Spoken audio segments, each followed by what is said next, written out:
প্রিয় শিক্ষার্থীরা, অনলাইন ক্লাসে তোমাদেরকে স্বাগতম। আজকের ক্লাসটা জুমে নেওয়ার কথা ছিল, কিন্তু এটা রেকর্ড করা যাচ্ছে না বলে এভাবেই ক্লাস নিতে হচ্ছে।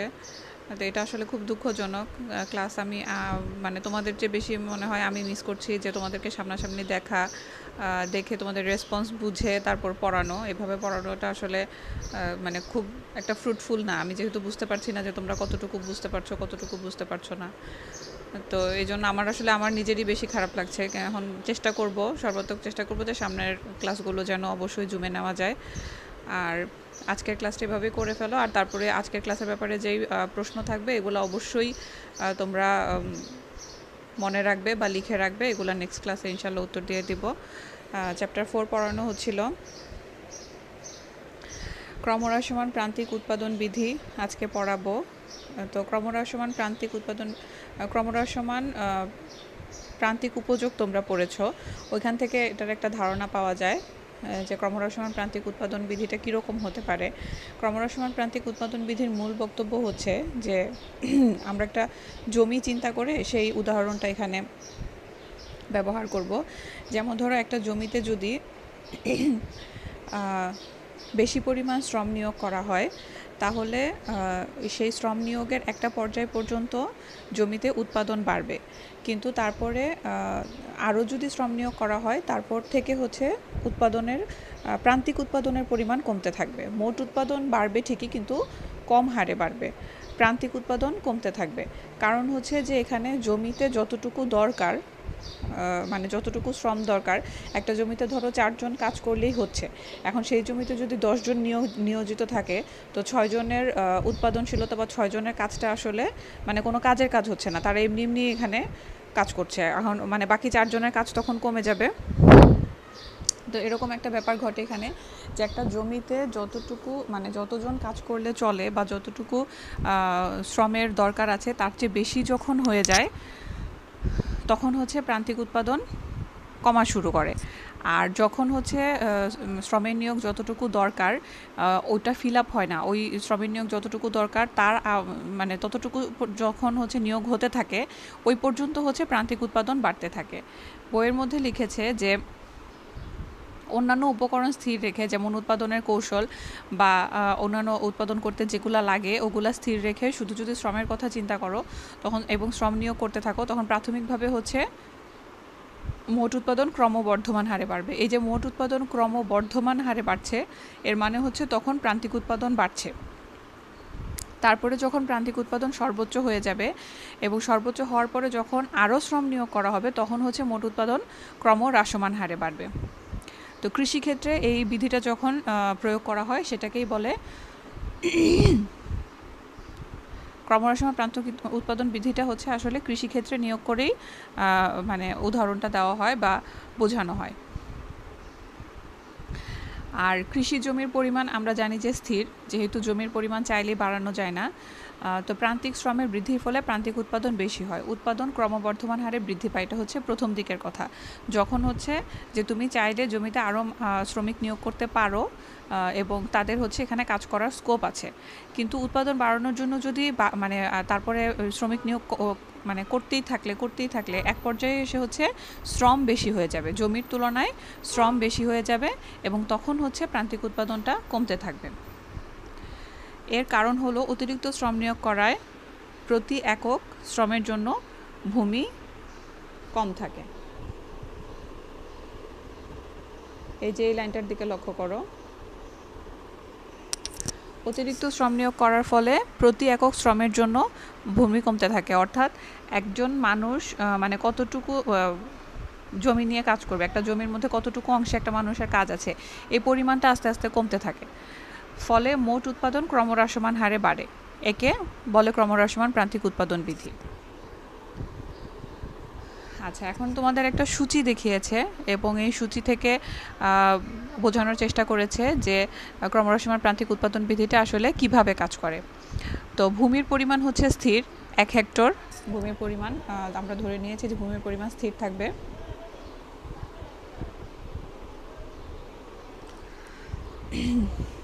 এবং তারপরে আছে শ্রমের উপকরণ, তারপরে আছে উপকরণের সংমিশ্রণ, মোট উৎপাদন এবং প্রান্তিক উৎপাদন। তো উপকরণের সংমিশ্রণ যেটা, এটা হচ্ছে নির্দেশ করছে যে শ্রমের নিয়োগের ফলে মোট উৎপাদন কত হয় এবং প্রান্তিক উৎপাদন কত হয়। যখন আমরা এ সংমিশ্রণের কথা বলছি তখন শ্রমের নিয়োগ হচ্ছে 1 ঘন্টা, মোট উৎপাদন হচ্ছে 10 কুইন্টাল, আর প্রান্তিক উৎপাদন হচ্ছে 10 কুইন্টাল। প্রথমে যেটা মোট উৎপাদন থাকে সেটাই প্রান্তিক উৎপাদন থাকে। তো এই তিনটা জিনিস হচ্ছে এ সংমিশ্রণের মাধ্যমে বোঝা যাচ্ছে। আর বি সংমিশ্রণের কথা যখন আমরা বলছি তখন শ্রমের উপকরণ হচ্ছে বা শ্রমিকের ঘন্টা হচ্ছে 2 ঘন্টা কাজ করছে। একজন শ্রমিক যখন 2 ঘন্টা কাজ করে তখন সে 1 হেক্টর জমিতে মোট উৎপাদন করতে পারে 22 কুইন্টাল, এবং প্রান্তিক উৎপাদন তখন কত হয়, এই 22 থেকে যখন তুমি 10 মাইনাস করবে তখন পাবে 12। এটা হচ্ছে বি সংমিশ্রণে একজন শ্রমিকের প্রান্তিক উৎপাদন।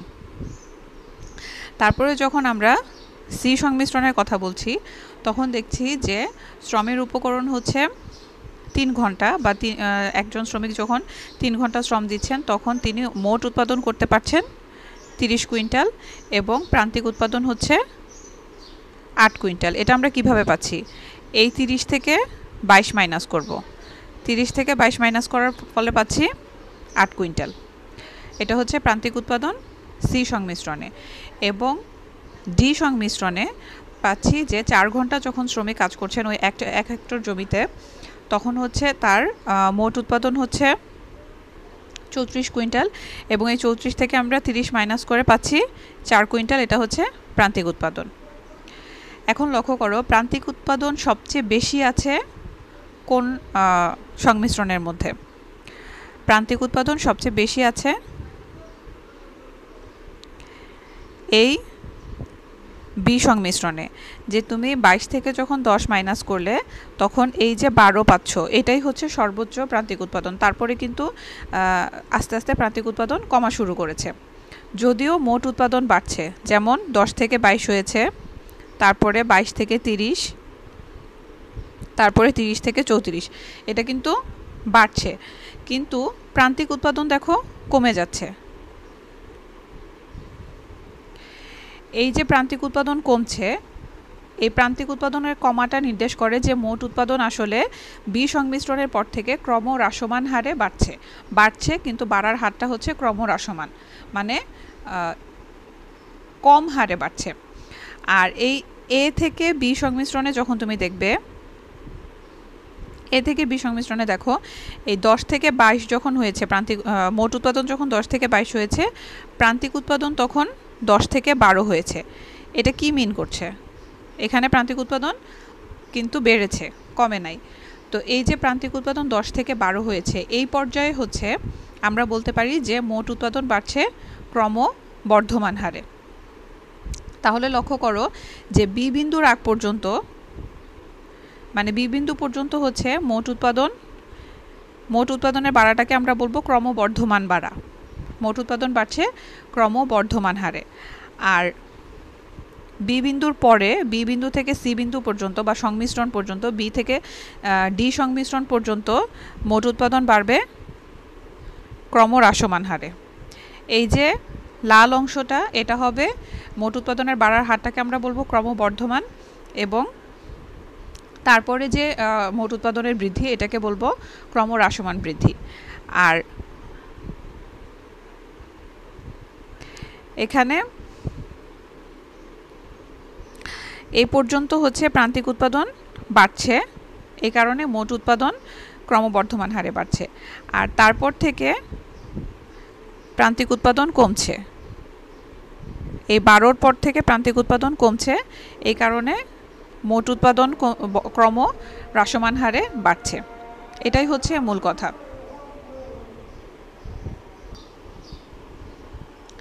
এখন দেখো তোমাদের বই এটার ব্যাখ্যার মধ্যে লিখেছে যে 1 হেক্টর জমিতে শ্রম ক্রমাগত বৃদ্ধি করলে প্রথমে প্রান্তিক উৎপাদন ক্রমবর্ধমান থাকে, পরবর্তীতে তা ক্রমশ হ্রাস পায়। সংমিশ্রণ এ অনুযায়ী 1 হেক্টর জমিতে 1 শ্রমঘণ্টা ব্যয় করে এবং 1 শ্রমঘণ্টা ব্যয় করে মোট প্রান্তিক উৎপাদন হয় 10 কুইন্টাল। বি সংমিশ্রণ অনুযায়ী 2 বাড়ালে মোট উৎপাদন হয় 22 এবং প্রান্তিক উৎপাদন হয় 12। এখানে উপকরণ 1 শ্রমঘণ্টা থেকে 2 শ্রমঘণ্টায় উন্নীত করলেও প্রান্তিক উৎপাদন পূর্বের তুলনায় 2 কুইন্টাল বেশি হয়। প্রথম পর্যায়ের এই উৎপাদনকে ক্রমবর্ধমান প্রান্তিক উৎপাদন বলে। একইভাবে সি সংমিশ্রণের ক্ষেত্রে 1 শ্রমঘণ্টা বাড়ানোর ফলে মোট উৎপাদন বাড়ে, কিন্তু প্রান্তিক উৎপাদন 8-এ নেমে আসে। প্রান্তিক উৎপাদন ক্রমহ্রাসমান হয়। উপকরণ বৃদ্ধির সঙ্গে প্রান্তিক উৎপাদন কম হওয়ার এই প্রবণতাকে বা এই প্রসেসটাকে বলে ক্রমহ্রাসমান প্রান্তিক উৎপাদন বিধি। তারপরে আছে চিত্র লক্ষ্য করো যে ভূমি অক্ষ বলতে বোঝাচ্ছে এই ও এক্স অক্ষকে। ও এক্স অক্ষটা হচ্ছে ভূমি অক্ষ এবং ও ওয়াই অক্ষটা হচ্ছে লম্ব অক্ষ। তো ভূমি অক্ষে হচ্ছে শ্রমের ঘন্টা নির্দেশ করছে, মানে একজন শ্রমিক কয় ঘন্টা কাজ করছে, 1 ঘন্টা, 2 ঘন্টা, 3 ঘন্টা, 4 ঘন্টা, এটা হচ্ছে ভূমি অক্ষে নির্দেশ করছে। আর লম্ব অক্ষে হচ্ছে প্রান্তিক উৎপাদন নির্দেশ করছে। এটা খেয়াল করবে, এখানে কিন্তু মোট উৎপাদন না। আমরা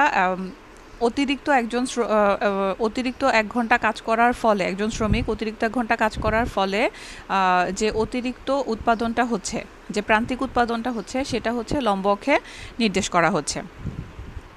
এখন প্রাথমিক পর্যায়ে অর্থাৎ এ সংমিশ্রণে, এই যে এখানে নিচে capital লেটারে A B C D দেওয়া আছে আর উপরে হচ্ছে ছোট হাতে এ বি সি ডি দেওয়া আছে। আচ্ছা, তো এই এ সংমিশ্রণে কি নির্দেশ করছে যে যখন শ্রমের নিয়োগ 1 ঘন্টা, তখন হচ্ছে প্রান্তিক উৎপাদন কত হচ্ছে, 10 কুইন্টাল হচ্ছে। 1 ঘন্টা শ্রমের নিয়োগে প্রান্তিক উৎপাদন হচ্ছে 10 কুইন্টাল। তারপর বি সংমিশ্রণে নির্দেশ করছে যে 2 ঘন্টা শ্রমের নিয়োগে প্রান্তিক উৎপাদন হচ্ছে 12 কুইন্টাল। এটা আমরা পেয়েছি কিভাবে? এই যে এখান থেকে শ্রমের নিয়োগের এই যে এখান থেকে এই পর্যন্ত গিয়ে তারপর হচ্ছে এটা যখন আমরা কানেক্ট করব তখন আমরা পেয়েছি যে এ সংমিশ্রণে 1 ঘন্টা কাজ করে প্রান্তিক উৎপাদন 10 কুইন্টাল হচ্ছে। একইভাবে বি সংমিশ্রণে 2 ঘন্টা কাজ করে ওই ছোট হাতের বিটা থেকে যখন আমরা লম্ব অক্ষ পর্যন্ত রেখা টানবো তখন দেখব যে 12 কুইন্টাল প্রান্তিক উৎপাদন পাওয়া গেছে। তো এই যে অংশটা, এই অংশটা নির্দেশ করছে যে প্রান্তিক উৎপাদন বাড়ছে। প্রান্তিক উৎপাদন এক্ষেত্রে বাড়ছে এবং যদিও মোট উৎপাদন রেখাচিত্রে দেখানো হয় নাই, কিন্তু এই অংশটা নির্দেশ করে যে মোট উৎপাদন ক্রমবর্ধমান হারে বাড়ছে। যখন প্রান্তিক উৎপাদন বাড়ে তখন মোট উৎপাদন ক্রমবর্ধমান হারে বাড়ে। আচ্ছা, তারপরে চলে যাও সি সংমিশ্রণে। সি সংমিশ্রণ দেখাচ্ছে যে যখন যখন শ্রমঘণ্টা 3 ঘন্টা, একজন শ্রমিক যখন একটা জমিতে 3 ঘন্টা কাজ করছেন তখন প্রান্তিক উৎপাদন হয়ে যাচ্ছে 8 কুইন্টাল। মানে কি হয়েছে? প্রান্তিক উৎপাদন এক্ষেত্রে কমে গেছে। এই যে সংমিশ্রণটা এটা নির্দেশ করছে যে প্রান্তিক উৎপাদন এখানে কমে গেছে। 3 ঘন্টা শ্রমের নিয়োগের ফলে একই জমিতে 3 ঘন্টা যখন একজন শ্রমিক কাজ করছে তখন প্রান্তিক উৎপাদন 12 থেকে কমে হয়ে গেছে 8 ঘন্টা। তার মানে কি, এই যে বি থেকে সি বিন্দুতে প্রান্তিক উৎপাদন কি হয়েছে? কমা শুরু হয়েছে। তারপর হচ্ছে তুমি যখন ডি সংমিশ্রণের কথা চিন্তা করবে, অর্থাৎ 4 ঘন্টা শ্রমের নিয়োগের ফলে প্রান্তিক উৎপাদন হয়ে যাবে 4 কুইন্টাল। এখান থেকে এই ডি পর্যন্ত রেখা টেনে তুমি প্রান্তিক উৎপাদন পাবে এই 4 কুইন্টাল। তাহলে সি থেকে ডিতে প্রান্তিক উৎপাদন আরও কমে এসেছে। তো এই যে অংশটা, এই যে বি থেকে ডি পর্যন্ত অংশটা, এটা নির্দেশ করছে যে প্রান্তিক উৎপাদন কমে যাচ্ছে। প্রান্তিক উৎপাদন কমে যাচ্ছে এবং এ থেকে যে বি অংশটা, এটা নির্দেশ করছে যে প্রান্তিক উৎপাদন বাড়ছে। তো আমি আবারও বলছি সে আগের কথাটাই, যে যখন প্রান্তিক উৎপাদন বাড়ে তখন হচ্ছে আমাদের মোট উৎপাদন ক্রমবর্ধমান হারে বাড়ে, আর যখন প্রান্তিক উৎপাদন কমে তখন হচ্ছে আমাদের মোট উৎপাদন ক্রমহ্রাসমান হারে বাড়ে। মোট উৎপাদন কিন্তু বাড়ে, কিন্তু ক্রমহ্রাসমান হারে বাড়ে। তো বি বিন্দু হচ্ছে সর্বোচ্চ বিন্দু যেখানে প্রান্তিক উৎপাদন সর্বোচ্চ, এবং বি বিন্দুর পর থেকে প্রান্তিক উৎপাদন কমতে থাকে।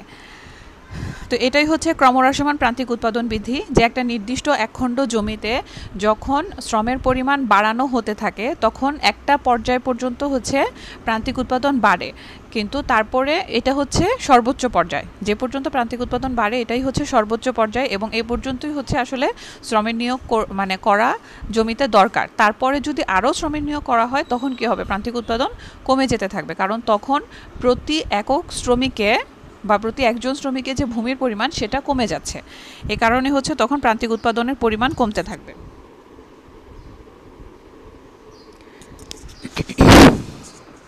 এটাই লিখেছে চিত্রের ব্যাখ্যার মধ্যে, যে ভূমি অক্ষে হচ্ছে শ্রমের ঘন্টা এবং লম্ব অক্ষে হচ্ছে প্রান্তিক উৎপাদন দেখানো হয়েছে। তারপর শ্রম ঘন্টার ধাপসমূহ হচ্ছে 1, 2, 3, 4। এদের পরিপ্রেক্ষিতে প্রান্তিক উৎপাদনের পরিমাণ হলো 10, 12, 8 এবং 4। এই যে প্রান্তিক উৎপাদন সূচক ABCD, অর্থাৎ এই যে ছোট হাতের উপরে যে ছোট হাতের ABCD ছিল, এই ABCD এগুলো যোগ করে যে রেখাটা পাওয়া যায় সেটা হচ্ছে MP বা মার্জিনাল প্রোডাকশন বা প্রান্তিক উৎপাদন রেখা। MP রেখা সর্বোচ্চ উৎপাদনের পর ডান দিকে নিম্নগামী হয়েছে, অর্থাৎ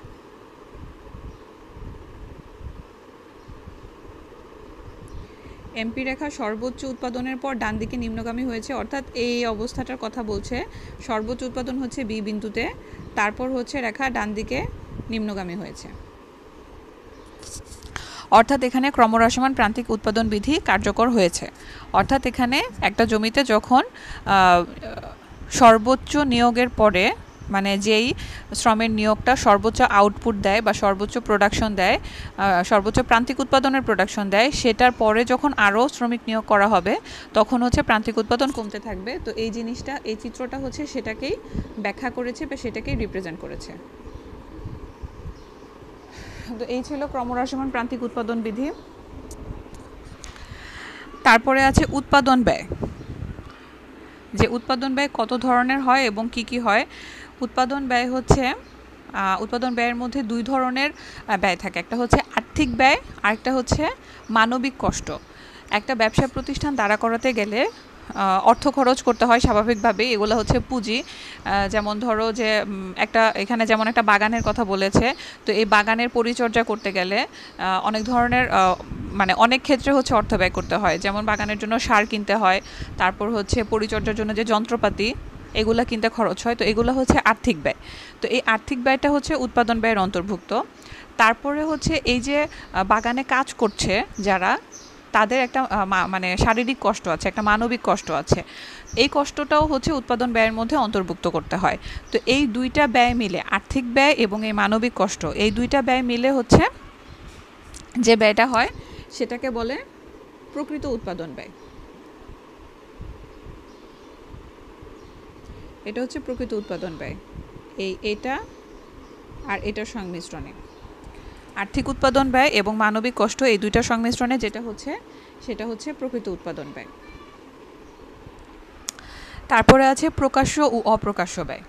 প্রকাশ্য ব্যয়টা হচ্ছে যে ব্যবসার মধ্যে যেই ব্যয়গুলা, ব্যবসায়ের হিসাব বইয়ের মধ্যে যে ব্যয়গুলো অন্তর্ভুক্ত করা যায় সেগুলো হচ্ছে প্রকাশ্য ব্যয়। যেমন কোনো ব্যবসা প্রতিষ্ঠানের ভাড়া, কোনো ব্যবসা প্রতিষ্ঠানের যন্ত্রপাতি কেনার যে খরচ, তারপরে ব্যবসা প্রতিষ্ঠানের জন্য কোথাও যাতায়াত করতে হলে যে খরচ, এই জিনিসগুলো হচ্ছে। তারপর শ্রমিক যদি নিয়োগ করা হয়, ব্যবসা প্রতিষ্ঠানের মালিক নিজে কাজ করার পাশাপাশি যদি অন্যান্য শ্রমিক নিয়োগ করেন তাহলে তাদের যে বেতন দিতে হয়, এই সবগুলো হচ্ছে প্রকাশ্য ব্যয়, মানে যেগুলা মালিক হিসাব করতে গেলে তার হিসাব বইয়ের মধ্যে এই ব্যয়গুলো অন্তর্ভুক্ত করবেন। আর অপ্রকাশ্য ব্যয় হচ্ছে যেই খরচগুলো মালিক হিসাব বইয়ের মধ্যে অন্তর্ভুক্ত করবেন না, কিন্তু এই খরচগুলো ব্যবসার জন্য দরকার বা মালিক করছেন। যেমন মালিক নিজে যে কষ্ট করছেন ব্যবসায়ে, সেটার জন্য কিন্তু তিনি ব্যবসা থেকে কোনো বেতন নিচ্ছেন না। তো এই যে তিনি নিজে মানে পরিশ্রম করছেন, এটা হচ্ছে একটা অপ্রকাশ্য ব্যয়, এটার জন্য তিনি হিসাব বইয়ে কোনো খরচ লিখছেন না। তারপর যদি এরকম হয় যে তার নিজের বাসার একটা ঘর বা একটা স্টোর রুম তিনি ব্যবসার কাজে ব্যবহার করছেন। একটা ঘরের মধ্যে হচ্ছে ব্যবসার যন্ত্রপাতি বা ব্যবসার যে মালপত্র আছে সেগুলো এনে তিনি রাখছেন। তো এটা যদি কোনো গুদামে রাখতেন সেখানে গুদাম ভাড়া দিতে হতো, সেটা তার প্রকাশ্য ব্যয় হতো। এখন যেহেতু নিজের বাসাতেই রাখছেন এবং এই খরচটা বাসার খরচের মধ্যে চলে যাচ্ছে, এই কারণে হচ্ছে কি এটা অপ্রকাশ্য ব্যয় হয়ে যাচ্ছে এবং এটা মানে হিসাব বইয়ের মধ্যে আসছে না। তো এগুলা হচ্ছে অপ্রকাশ্য ব্যয়।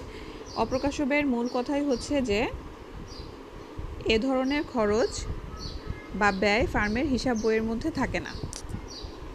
যেমন ব্যক্তি মালিকানাধীন ফার্মের ক্ষেত্রে ব্যক্তি নিজের বেতন পৃথকভাবে হিসাব না করে মুনাফাকে তার সেবার পারিশ্রমিক হিসেবে গণনা করেন। আচ্ছা, তারপর আছে ব্যক্তিগত ও সামাজিক ব্যয়। তো ব্যক্তিগত ব্যয় হচ্ছে যে একটা প্রতিষ্ঠানে বা একটা ব্যবসা প্রতিষ্ঠান, আমরা যখন প্রতিষ্ঠান বলছি তখন ব্যবসা প্রতিষ্ঠানের কথাই বলছি। একটা ব্যবসা প্রতিষ্ঠানে যেসব আর্থিক ব্যয় হয়, তারপর যে প্রকাশ্য অপ্রকাশ্য ব্যয় হয়, এই সবগুলো হচ্ছে প্রকাশ্য ব্যয় না, যে অপ্রকাশ্য ব্যয় হয়, আর্থিক ব্যয় হয় এবং যে প্রকাশ্য ব্যয় হয়, এদের সমষ্টিকে বলে ব্যক্তিগত ব্যয়।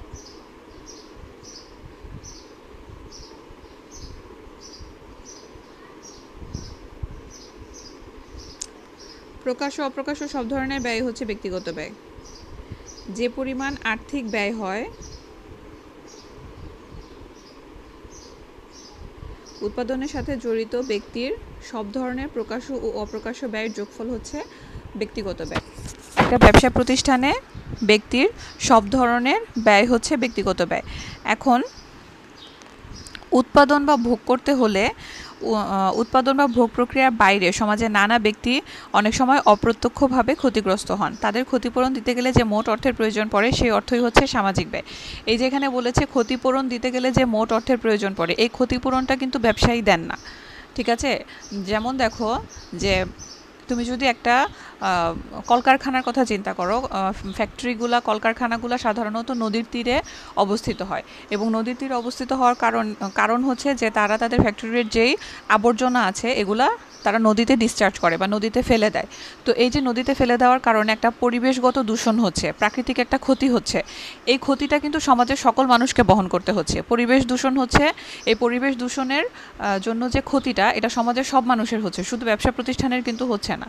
তারপর যদি এই যে আবর্জনা ফেলার কারণে নদীতে মাছ মরে যায়, তাহলে যে মাছ মরে যাওয়ার কারণে যে ক্ষতি হচ্ছে, সমাজের যারা জেলে আছে বা যারা মাছ ধরে বিক্রি করে জীবিকা নির্বাহ করে তাদের একটা ক্ষতি হচ্ছে। এই ক্ষতিটাও কিন্তু ওই ব্যবসা প্রতিষ্ঠান দিচ্ছে না। তো এই যে ক্ষতিটা হচ্ছে প্রত্যক্ষভাবে বা পরোক্ষভাবে সমাজের মানুষকে কিন্তু এই ক্ষতিটার জন্য অর্থ ব্যয় করতে হচ্ছে। যেমন পরিবেশ দূষণের ফলে যদি কেউ অসুস্থ হয়, সেই চিকিৎসার টাকা কিন্তু সে ওই ব্যবসা প্রতিষ্ঠান থেকে আদায় করতে পারবে না, সে টাকাটা তার নিজের পকেট থেকে যাবে। তারপরে জেলেরা মাছ মারা যাওয়ার কারণে তারা যে আর্থিকভাবে ক্ষতিগ্রস্ত হচ্ছে, তারা মাছ কম পাচ্ছে, আগের তুলনায় তাদের আয় কম হচ্ছে, এই যে তাদের একটা আর্থিকভাবে ক্ষতি হচ্ছে, এই ক্ষতিটাও কিন্তু তারা সেই থেকে ব্যবসা প্রতিষ্ঠান থেকে আদায় করতে পারবে না। এই মানে ক্ষতিটা বা খরচটাও তাদের নিজেদের পকেট থেকে যাচ্ছে। তো এটা কি সামাজিকভাবে একটা এখানে খরচ হচ্ছে ব্যবসার কারণে। তো এটা হচ্ছে সামাজিক ব্যয়। আর ব্যবসা প্রতিষ্ঠান চালাতে গেলে মালিকের নিজের যে খরচগুলো হয়, প্রকাশ্য অপ্রকাশ্য যে খরচগুলো হয়, সেগুলো হচ্ছে ব্যক্তিগত ব্যয়। তো তোমাদের চ্যাপ্টার হচ্ছে আজকে এখানে শেষ হয়ে গেছে। চ্যাপ্টারটা তোমরা নেক্সট ক্লাসের আগে পুরোটা ভালো করে পড়বে এবং এই চ্যাপ্টারের ব্যাপারে যা যা প্রশ্ন থাকবে নেক্সট ক্লাস মানে ইনশাল্লাহ আমি জুমে ক্লাস নিব এবং ক্লাস শেষ হওয়ার পরে সবার প্রশ্নের উত্তর দিব। অথবা যদি মনে করো যে ক্লাসের শুরুতেই প্রশ্নগুলোর উত্তর দিয়ে নিলে ভালো হয়, সেটাও করা যায়। নেক্সট ক্লাসে হচ্ছে ইনশাল্লাহ তোমাদের প্রশ্নের উত্তর দিব। আর এখানে হচ্ছে বহু নির্বাচনী প্রশ্নগুলো দেখো। উৎপাদনের উপকরণ কয়টি? উৎপাদনের উপকরণ হচ্ছে 4টি: ভূমি, শ্রম, মূলধন এবং সংগঠন। আচ্ছা, 2 নাম্বার আছে কোন ধরনের ব্যয় ফার্মের হিসাব বইতে থাকে না? এইমাত্রই বলেছি অপ্রকাশ্য ব্যয়। আচ্ছা, তারপরে যেটা আছে সেটা হচ্ছে যে তোমাদের যেটা পড়িয়েছি ক্রমহ্রাসমান প্রান্তিক উৎপাদন বিধি, সেই চিত্রটা দেওয়া আছে এবং চিত্রটা থেকে তোমাদেরকে উত্তর দিতে বলেছে সর্বোচ্চ প্রান্তিক উৎপাদন বিন্দুতে শ্রমের পরিমাণ কতটুকু। চিত্রটার দিকে লক্ষ্য করো এবং মানে বোঝার চেষ্টা করো যে এখানে সর্বোচ্চ প্রান্তিক উৎপাদন বিন্দু কোনটা। প্রান্তিক উৎপাদন হচ্ছে এই লাইনে নির্দেশ করছে, তো এখানে সর্বোচ্চ প্রান্তিক উৎপাদন বিন্দু কোনটা? এটা বি বিন্দু হচ্ছে সর্বোচ্চ প্রান্তিক উৎপাদন বিন্দু। এখন সর্বোচ্চ প্রান্তিক উৎপাদন বিন্দুতে কি চেয়েছে, যে শ্রমের পরিমাণ কতটুকু। তাহলে সর্বোচ্চ প্রান্তিক উৎপাদন বিন্দুতে শ্রমের পরিমাণ হচ্ছে OL1 পরিমাণ। খ হচ্ছে সঠিক উত্তর।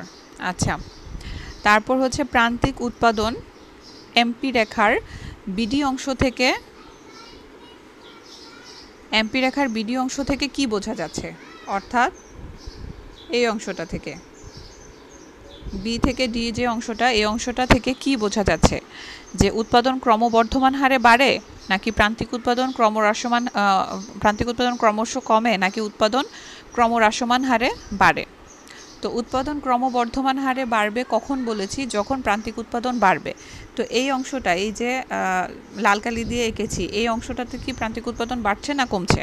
প্রান্তিক উৎপাদন কমে যাচ্ছে, তাহলে প্রথম অপশনটা হবে না। দ্বিতীয় অপশনে বলছে যে প্রান্তিক উৎপাদন ক্রমশ কমে, এটা দেখাই যাচ্ছে যে প্রান্তিক উৎপাদন আস্তে আস্তে কমে আসছে। আর 3 নম্বরে বলেছে উৎপাদন ক্রমহ্রাসমান হারে বাড়ে, অর্থাৎ উৎপাদন বলতে এখানে মোট উৎপাদনের কথা বলেছে। তো প্রান্তিক উৎপাদন যখন কমবে, মোট উৎপাদন তখন ক্রমহ্রাসমান হারে বাড়বে, এটা চিত্রে ব্যাখ্যা যখন দিয়েছি তখন বারবার বলেছি। তাহলে এখানে উত্তর হবে 2 এবং 3, অর্থাৎ এটা হচ্ছে উত্তর।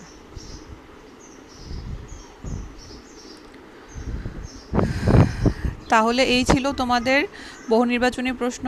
আর তারপর হচ্ছে একটা সৃজনশীল প্রশ্ন আছে, সৃজনশীল প্রশ্নটাও নেক্সট ক্লাসে সলভ করে দিব, কারণ সৃজনশীল প্রশ্নের মানে সলভ করতে গেলে আমি চাই যে তোমরা কতটুকু বুঝেছো সেটা যেন আমি বুঝতে পারি, তোমাদের সাথে যেন আমার ইন্টারাকশন হয়, কথা হয়, এই জন্য সৃজনশীল প্রশ্নটা আজকে বোঝাচ্ছি না। তো আজকের ক্লাসটা এ পর্যন্তই থাক। আর প্রশ্নগুলো সবাই অবশ্যই মানে চ্যাপ্টার পড়ে গ্যাদার করবে যে কী কী প্রশ্ন মিসকে করা যায়, নেক্সট ক্লাসের জন্য রেখে দিবে। ইনশাআল্লাহ নেক্সট ক্লাসে এই চ্যাপ্টার নিয়ে এবং প্রশ্ন নিয়ে আলোচনা করা হবে। আর ক্লাস 10 হচ্ছে তোমরা যেহেতু তোমাদের সিলেবাস মানে তোমাদের পড়া হয়ে গেছে, ক্লাস 9কে হচ্ছে একদম ধরে ধরে সব টপিক বোঝাতে হবে, কিন্তু ক্লাস 10-এর যেহেতু সিলেবাস মোটামুটি কমপ্লিট, তোমরা আমাকে বলবে যে তোমাদের কোন চ্যাপ্টারটা পড়লে ভালো হয়, মানে তোমাদেরকে মানে কোন একটা বিশেষ চ্যাপ্টার যদি আমি এখন শুরু করি, তাহলে এমন আছে কি না যে যে চ্যাপ্টারটা এখন তোমাদের পড়ালে ভালো হয়, তোমরা যদি আমাকে বলো তাহলে আমি তোমাদেরকে সেই চ্যাপ্টারটাই পড়াবো। আর যদি মনে করো যে না ইয়ার সাথে মানে একটার পরে একটা, চতুর্থ তারপর পঞ্চম তারপর ষষ্ঠ, এরকম করে একটার পর একটা রিভিশন দিয়ে গেলে ভালো হয়, তাহলে সেটাও করা যায়। তো তোমরা আমাকে একটা সাজেশন দিবে যে তোমাদের জন্য কোনটা ভালো হয়।